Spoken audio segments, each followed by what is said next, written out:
Hello friends, I hope आप सब मज़े में होंगे। हम आपके लिए लेकर आए हैं साल 2008 में रिलीज हुई एक हॉलीवुड मूवी जिसका नाम है वांटेड। तो चलिए वीडियो शुरू करते हैं बिना कोई देरी के।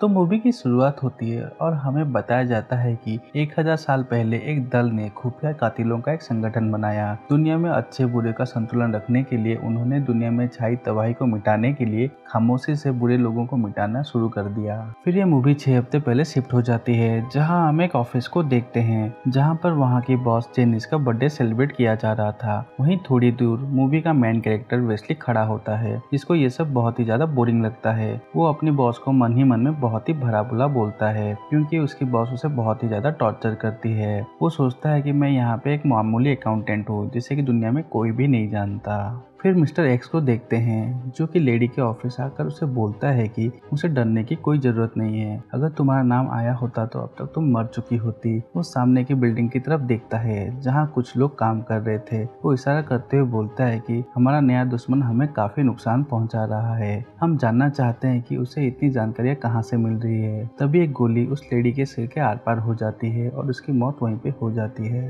फिर मिस्टर एक्स दौड़ते हुए उस बिल्डिंग की तरफ छलांग लगाता है और वहाँ खड़े सभी लोगों को गोलियों से भून देता है। तभी उससे एक आदमी का कॉल आता है और वो बोलता है कि कोई भी हमारी बिरादरी को नहीं छोड़ सकता। ख्याल रहे कि 1000 साल पहले से चली आ रही परंपरा को तुम तबाह मत कर देना। और हाँ, शेर की जान बकरियां नहीं ले सकती। वो आदमी जिसका नाम क्रॉस होता है वो बोलता है कि वो सब एक चारा थी और एक गोली आकर मिस्टर एक्स का सिर को फाड़ के चली जाती है और वहीं पे वो गिर जाता है। फिर हम देखते हैं कि वेस्ली एक मॉल में कुछ सामान ले रहा था, जिसे क्रॉस छुपकर देख रहा था। वेस्ली उसे देख लेता है और उसे इग्नोर करता है। फॉक्स नाम की एक लेडी की वहाँ पे एंट्री होती है, जो कि वेस्ली से कहती है कि मैं तुम्हारे डैड को जानती थी। उसकी बात सुन के वेस्ली उसे इग्नोर कर देता है, लेकिन उसके मुताबिक वेस्ली के डैड की कल रात को ही मौत हुई थी। तुम्हारे पिता दुनिया के महान हत्यारों में से एक थे और उन्हें मारने वाला अभी तुम्हारे पीछे है। फिर फॉक्स क्रॉस पर फायरिंग करना शुरू कर देती है, जिसके जवाब में क्रॉस भी इन दोनों पर फायरिंग करता है। कुछ देर तक इन लोगों में फायरिंग चलती रहती है, लेकिन मौका देखकर वेस्ली वहां से भाग निकलता है।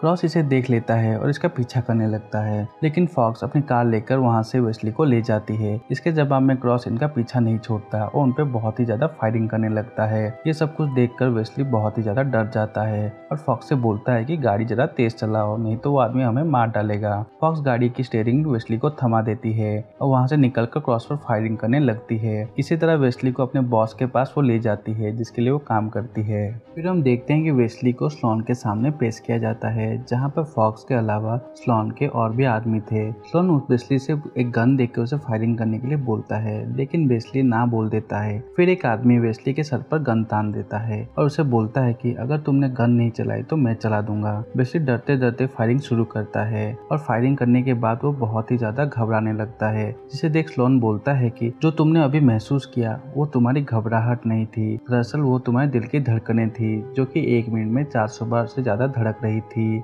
इससे तुम आम लोगों से भी ज्यादा बेहतर देख और फैसला कर सकते हो। ऐसा तुम्हारे पिता कर सकते थे, अब तुम भी करोगे। बस कुछ दिन की ट्रेनिंग के बाद तुम ऐसे अटैक्स को रोक सकते हो। तुम अपने पिता के पिस्तौल का इस्तेमाल उनके कातिल को मारने के लिए करोगे, वही इंसान जिसने आज रात तुम्हें मारने की कोशिश की थी। हमने उनकी सारी जायदाद तुम्हारे नाम कर दी है। वेस्ली उन लोगों से बिना कुछ कहे वहाँ से चला जाता है। अगले दिन ऑफिस में वेस्ली अपने अकाउंट में इतने सारे डॉलर्स को देख के बहुत खुश हो रहा था। उसकी बॉस वहाँ पे आ जाती है और वेस्ली को बहुत ही ज्यादा टॉर्चर करने के साथ साथ उस पर बहुत ज्यादा चिल्लाने लगती है। वेस्ली को उसे देखकर बहुत ही ज्यादा गुस्सा आ जाता है। वो जेनिस पे बहुत चिल्लाता है कि तुम अव्वल नंबर की कमीनी हो, इस ऑफिस में ऐसा कोई भी नहीं जिसे तुम्हारी शक्ल पसंद है। फिर वो बाहर आ जाता है, जहाँ पर फॉक्स कार लेकर उसका वेट कर रही थी। वेस्ली कार में बैठ जाता है और उसके साथ स्लोन के अड्डे पे पहुंचता है, जहाँ पर स्लोन का एक टेक्सटाइल की फैक्ट्री थी। स्लोन वेस्ली से बोलता है कि तुम्हारे अंदर काफी सवाल होंगे, तो जवाब सुनने के लिए रेडी हो जाओ। फिर फॉक्स वेस्ली को एक आदमी के पास लेके जाती है, जो कि उसे चेयर में बांध के बहुत मारता है। उसे इतना मारता है कि वेस्ली खून की नदियां बहने लगती है। कुछ दिन तक वेस्ली को ऐसे ही मारा पीटा जाता है, जिससे कि वेस्ली दर्द सहना सीख सके। अगले दिन हम देखते हैं कि फॉक्स वेस्ली को एक गैंगमैन के पास लेकर जाती है, जो कि उसे गन चलाना सिखाने वाला था। फॉक्स के अनुसार वेस्ली को फायरिंग गोली को मोड़ के करनी थी। यह सुनकर वेस्ली हैरान हो जाता है। स्लोन कहता है कि मान लो तुम नहीं जानते कि गोली सीधी जाती है, अपनी गन उठाओ और दिल की आवाज सुनकर पिस्तौल चलाओ। ये देखकर वेस्ली हैरान हो जाता है कि आखिर स्लोन ने ऐसा कैसे कर दिया।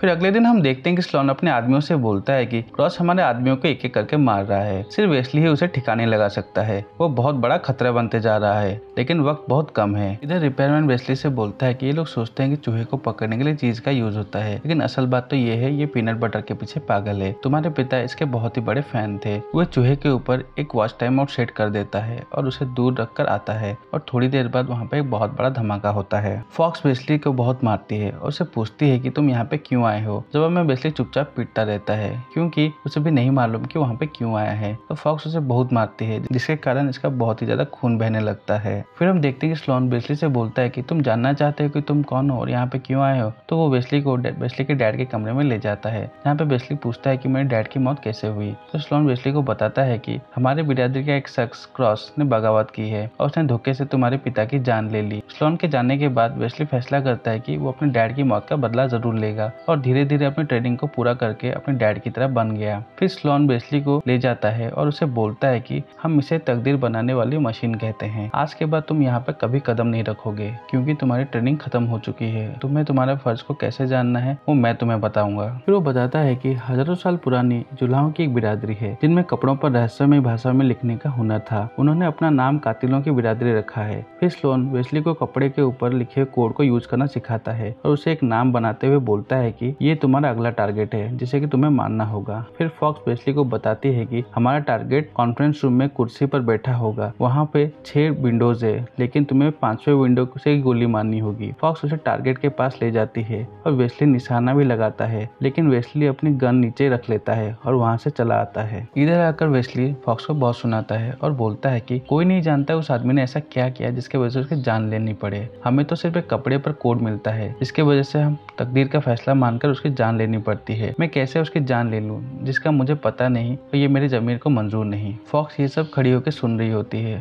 और तभी वो बोलती है कि करीब 30 साल पहले एक लड़की थी जिसके पिता फेडरल जज थे। उसके भी दिमाग में था कि वो अपने पिता के नक्शे कदम पर चलेगी। एक बार वो क्रिसमस पर घर पे थी। उसके डैड बहुत बड़ी गैंग के केस पर थे। फिर मुजरिमों को एक ऐसा जज चाहिए था जो कि उसे खरीद सके, इसलिए उन्होंने एक आदमी भेजा उसे लड़की के पिता को मिलने के लिए। उसके मिलने का तरीका ऐसा था कि वो घर में घुसकर सारे घर वालों को बांधकर देखने पर मजबूर करता था कि वो अपने निशाने को कैसे जिंदा जलाता है। हम नहीं जानते कि हमारे फैसले से कितनों का और क्या नुकसान होता है। एक को मारना हो सकता है और हजारों बच जाएंगे और यही इस बरादरी का मकसद है। अगले दिन फॉक्स और वेस्ली दोनों अपने टारगेट की ओर बढ़ते हैं जहाँ पर वो बैठा हुआ था। फिर वेस्ली अपने गन से उस पर निशाना लगाता है और एक ही गोली से उसको सीना को फाड़ के रख देता है जहाँ पे उसकी मौत हो जाती है। फिर वो उसके बाद एक एक करके अपने सारे टारगेट्स को शूट करने लगता है, यह सोचकर कि कभी तो तकदीर क्रॉस को मेरे हाथों मरवाएगी। फिर कुछ दिनों बाद हम देखते हैं कि वेस्ली बैठा हुआ था, तभी क्रॉस उसके ऊपर फायरिंग करना शुरू कर देता है। इसके जवाब में वेस्ली भी उस पर बहुत ही ज्यादा फायरिंग करता है, लेकिन क्रॉस वहाँ से भाग जाता है और वेस्ली उसका पीछा करने लगता है और उसका पीछा करते करते उसके अड्डे तक पहुंच जाता है। वेस्ली गन लेकर धीरे धीरे उसकी तरफ बढ़ता है, लेकिन वेस्ली को एहसास होता है कि उसके पीछे कोई है और उसकी तरफ कोई आ रहा है,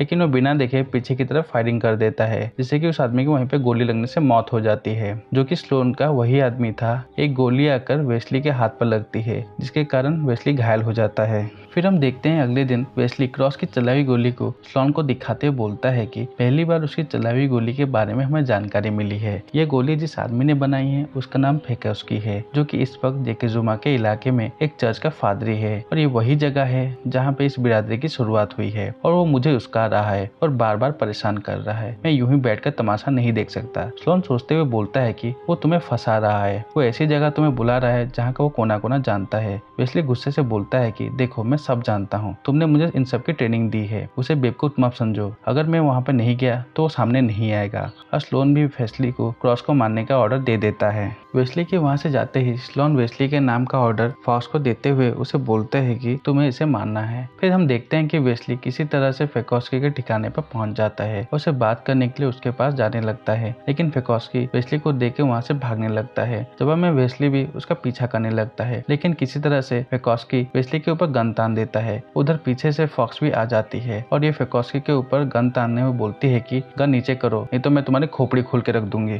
फिर वेस्ली उस गोली को दिखाते हुए फेकोस्की से पूछता है कि जिसने मुझ पर ये गोली चलाई है उसने मेरे पिता को भी मारा है। आपने ये गोली बनाई है तो आपको पता होगा कि वो आदमी कहाँ का है। फिर पेकोस्पी वेस्ली को कहता है कि देखो मैंने इसको जरूर ही बनाया होगा पर मुझे नहीं मालूम कि वो गोली किसने चलाई है, लेकिन फिर भी मैं तुम्हारी मुलाकात उसे करवाने की कोशिश करूंगा। इसके बाद पेकोस्पी वेस्ली और क्रॉस को मिलाने के लिए वहां से रेलवे स्टेशन की तरफ रवाना हो जाता है। वेस्ली और फॉक्स दोनों छुप जाते हैं और क्रॉस को पेकोस्पी के मिलने का इंतजार करने लगते हैं, लेकिन थोड़ी देर वेट करने के बाद पेकोस्पी वहां से भागने लगता है। जवाब में वेस्ली और फॉक्स भी उसका पीछा करने लगते हैं, लेकिन रास्ते में वेस्ली को क्रॉस दिख जाता है जो कि ट्रेन में खड़ा हुआ था। फिर वेस्ली फॉक्स को बिना बताए उस ट्रेन पर चढ़ जाता है और उसका पीछा करने लगता है। इसके बाद वो ट्रेन पर वहां से रवाना हो जाती है। इधर हम देखते हैं कि फॉक्स पीछे दिखती है और वेस्ली उसे कहीं नहीं दिखाई देती है, तो समझ जाते हैं कि वेस्ली उस ट्रेन में चढ़ गया है। क्योंकि उसे वेस्ली को मारना था इसलिए वो कार उठाकर उस ट्रेन का पीछा करने लगती है। इधर पेकोस्पी क्रॉस को कॉल करके उसे बता देता है कि वेस्ली भी उस ट्रेन में है और अकेला है। जिसके बाद हम देखते हैं कि वेस्ली ट्रेन में एक एक करके सीट को चेक करते हुए आगे बढ़ता है, लेकिन उसे गन देखकर वहाँ के लोग डरने लगते हैं और जोर से चिल्लाने लगते हैं। वेस्ली किसी तरह से उनको समझाने की कोशिश करता है, लेकिन तभी पीछे से क्रॉस आ जाता है और वेस्ली को मारने लगता है। इसी तरह से क्रॉस वहां से भागने लगता है, लेकिन वेस्ली उस पर फायरिंग करना शुरू कर देता है। जब में क्रॉस भी उस पर फायरिंग करना शुरू करता है। इधर मौका देखकर फॉक्स अपनी कार को उस ट्रेन में घुसा देती है जहां पे उन दोनों की फायरिंग चल रही थी,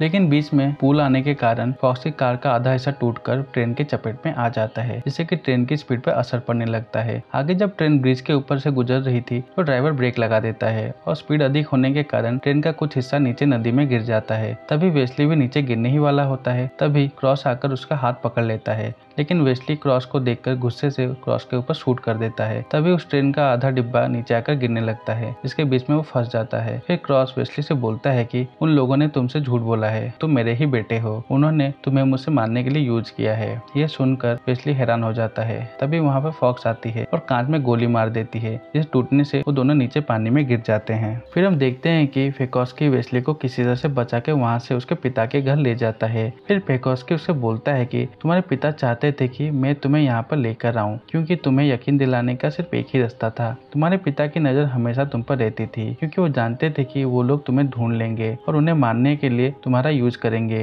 क्योंकि तुम एक ऐसे ही इंसान हो जिसे कि तुम्हारे पिता नहीं मार सकते। फिर पेकोस्पी बताता है कि कैसे सालों पहले स्लोन ने अपने फायदे के लिए खुद के दुश्मनों को मोहरा बनाना शुरू कर दिया। तुम्हारे पिता को जब इस बात का पता चल गया तो उन्होंने उनके खिलाफ बगावत शुरू कर दी और फिर स्लोन ने हर एक को उनके खिलाफ खड़ा कर दिया और स्लोन ने खुद को बचाने के लिए उन्हें निशाना बनाया। इसके बाद वेस्ली फैसला करता है कि वो स्लोन को मारकर अपने पिता की मौत का बदला जरूर लेगा। वेस्ली स्लोन के अड्डे पर पहुंचता है, लेकिन उसके लोग वहां पे मौजूद थे, उसके कारण उन्हें बहुत फाइट करता है। किसी तरह से सभी लोग को मार लेता है और स्लोन के पास पहुंचता है, जहां पर स्लोन और उसके बाकी लोग भी थे। वो उसे बोलता है कि तुम लोगों ने मुझे धोखा दिया और मेरे पिता कोई गद्दार नहीं थे, वो तुम्हारी असलियत जान चुके थे, इसलिए तुम लोगों ने उन्हें मरवाने का सोचा। तभी स्लोन सभी लोगों से बोलता है कि तुम सबको मारने का ऑर्डर आ चुका है, आज तुम सब जिंदा हो तो सिर्फ मेरी वजह से, अगर मैं ऐसा नहीं करता तो तुम सब मारे जाते। तुम्हें लगता है कि मैंने जो किया गलत किया, तो इसी वक्त अपने आप को गोली मार लो या फिर वेस्ली को मार डालो। इतना कहने के बाद वो वहां से चला जाता है। तभी फॉक्स अपनी गन उठाकर राउंड करके गोली चलाती है, जिससे एक ही गोली से वहां के खड़े सारे लोग मर जाते हैं और आखिर में वो गोली आकर फॉक्स के सर पर लगती है, जिसके कारण वो मर जाती है। वेस्ली भागकर स्लोन का पीछा करता है, लेकिन तब तक बहुत देर हो चुकी है और स्लोन वहां से भाग चुका है। फिर बाहर आकर वेस्ली अपना अकाउंट चेक करता है, जिसमें सिर्फ कुछ ही डॉलर्स बचे थे।